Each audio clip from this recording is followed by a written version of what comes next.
Amakuru abantu benshi bari gukomeza gutangaho ibitekerezo bigiye bitandukanye kuri uwo mubyeyi uri kubona kuri iyo sikirini. By'umwihariko ntekereza ko kuri iyo sikirini uri kubona ifoto navuga ngo ibabaje cyane y'uyu mubyeyi. Urabona ko ubuzima bwaje kuza kuba bwakwanga cyangwa se navuga ngo bwaje kuza kuba bwamwihindukana. Urabona ko uko uwo mubyeyi agaragara mu ifoto uri buze kuza kuba wabona, urabona ko yageze igihe akagira cyangwa se akagira uburwayi bwo mu mutwe, akarwara uburwayi bwo mu mutwe. Ntekereza ari imvugo ubu bakoreshaga ngo gusara, ariko ntabwo gikoreshwa, ni uburwayi bwo mu mutwe. Uyu mubyeyi ni umubyeyi uri kubera abantu benshi isomo, ariko kandi n'ibyaje kuza kuba byamubaho biri gukomeza kubabaza abantu benshi, kugera ubwo ibi ari ibintu byaje kuza kuba byamutwarira ubuzima. Kuri ubu ngubu uwo mubyeyi uri kubona ntabwo akiri mu mwuka w'abazima, ariko bitewe n'imibereho yiwe ndetse n'ukuntu yaje kurwara mu mutwe, benshi bari gukomeza kwigiramo isomo rikomeye cyane ryo kwicisha bugufi. Waba uri umuntu ukomeye, waba uri uworoheje, waba uri umuntu w'ikirenga wo ku rwego rutavugwa. Inkuru mu by'ukuri iri kwigisha abantu uburyo bagomba guca bugufi mu buzima, kubera ko iyo ubuzima bwakwangiye, bwanze neza neza, buri kukubwira ngo singushaka, cyangwa se buri kukubwira ngo ngomba kukwihindukana kandi nta cyansubiza inyuma, byanga byakunda biba bibi cyane. Buriya umuntu aramutse amenya ubuzima uko bumeze, ko bihinduka, umuntu yakwicisha bugufi akareka kwishyira hejuru, abantu bagakundana, abantu bakareka kujya bibyimbya. Byagenze gute kuri uwo mumere uri kubona kuri iyo sikirini uri kuriza abantu benshi? Uyu mubyeyi yitwa Dorote, ni umubyeyi by'umwihariko w'umunyakenya, asanzwe atuye muri Kenya, ariko nabonye hari amafoto yiwe nabonye n'akavidewo nabonye yarigeze kugera i Kigali bitewe n'ibintu yakoraga. Banza ari nko mu nama yari yaje, byanga byakunda namubonye yigeze kugera mu gihugu cy'u Rwanda. Uyu mubyeyi ni umubyeyi wari wubashywe mu gihugu cya Kenya, yari yubashywe mu bijyanye n'inkiko, yari yubashywe, abantu bari bamuzi, ahantu yakoreraga, ahantu bita Kisumu. Yararenze ibintu ndi kukubwira, yararenze nyine mu bijyanye no guca imanza, yararenze, yari yarize ibintu bijyanye n'amategeko kandi yakoraga muri za nkiko zo ku rwego rwo hejuru. Yari umugore w'igitangaza, umugore w'umuhanga wo ku rwego ntakubwira, kubera ko yari yarigiye kwiga na za masitazi za Rome mu Buhinde na hehe. Yari umubyeyi mu by'ukuri abantu benshi bakundaga cyane. Ariko mw'abantu mwe, sinzi niba wenda ari umwuga, ariko birarenze. Nge nko mu Rwanda nzi umuntu umwe ibintu byigeze kubaho.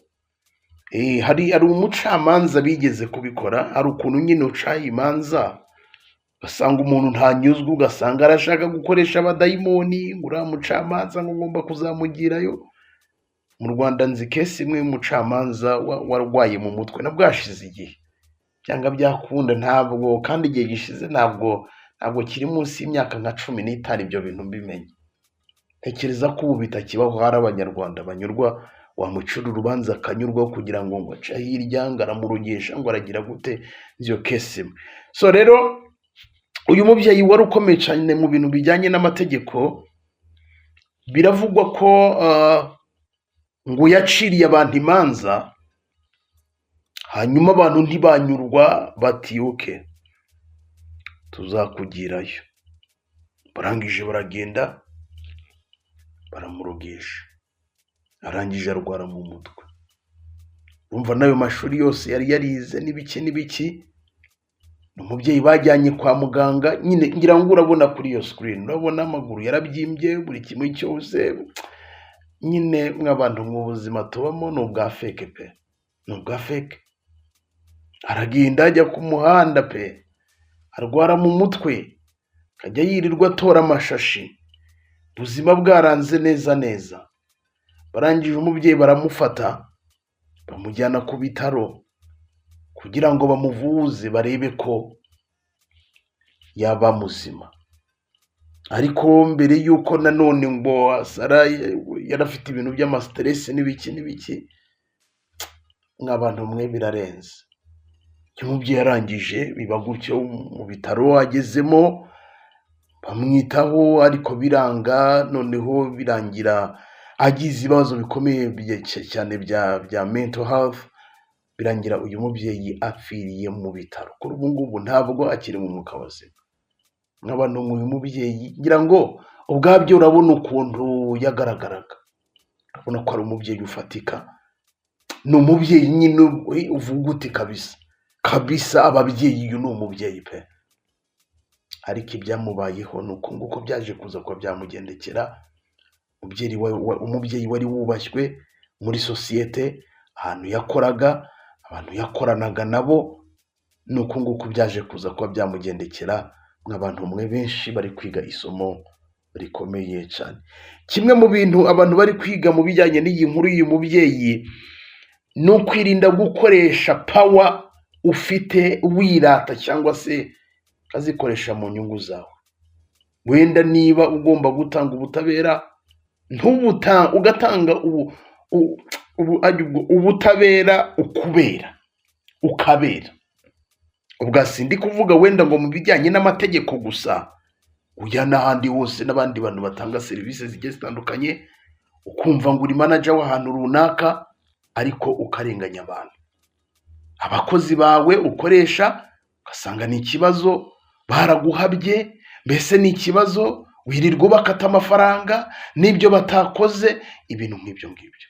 Irinde gukoresha power ufite mu kintu runaka ukora wirata, cyangwa se mu nyungu zawe bwite atari inyungu z'abantu ukorera. Irinde ibi bintu kubera ko ubuzima burahinduka. Uyu munsi ushobora kwibona ahantu harenze, ariko ejo cyangwa ejo bundi ukibona ahantu habi, ukisanga ahantu habi. Nka buzima wiratanaga ukabona biragenda byanga. Hari nabo ubuzima wenda turi muri context yo kuba umuntu hari ikintu afite, hari ubutunzi afite, ariko hari nabo ubuzima bwihindukana, umuntu bukamwihindukana neza neza, akagenda umubiri ukamunanira. Irinde gupyinagaza abandi, irinde gupyinagaza abandi.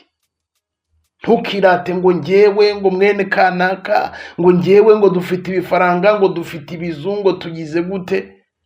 Like ngo urebe mugenzi wawe ubone ni nk'ikisi, ubone ni nk'amahero.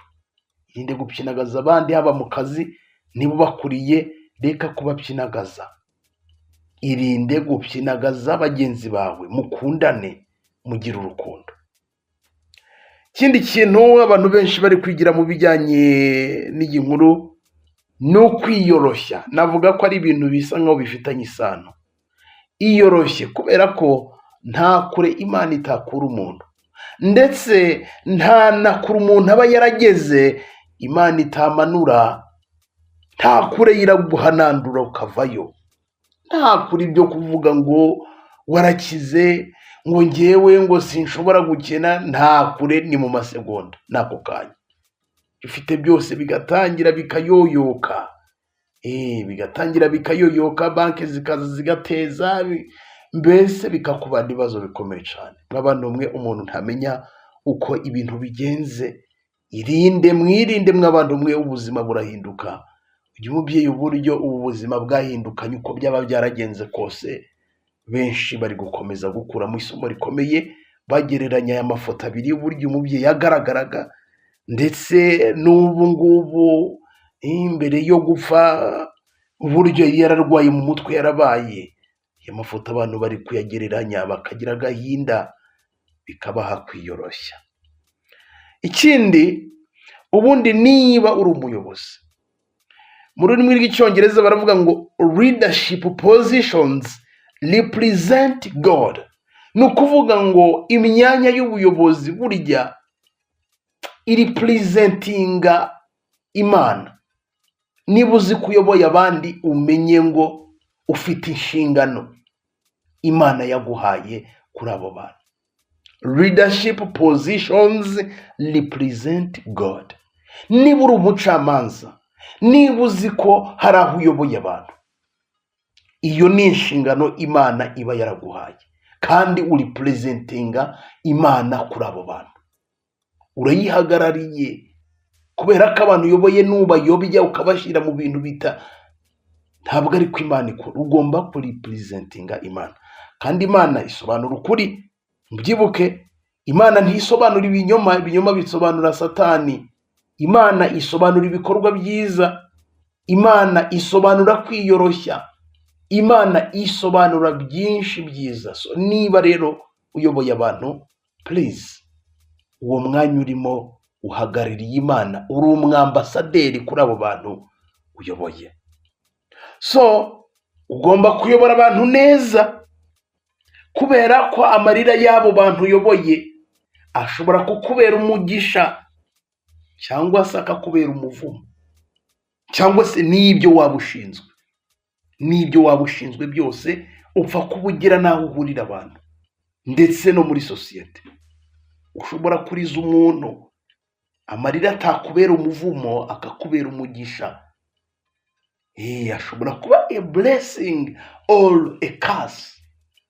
Umuvumo, ugasanga umuvumo wakomyeho, ugasanga umuntu arakora kandi n'umuyobozi ahembwa ibifaranga byinshi ariko nta kintu arageraho. Ugasanga ahembwa za miliyoni na za miliyoni ariko ukwezi kurangira amafaranga yose yaramaze kuyanywera.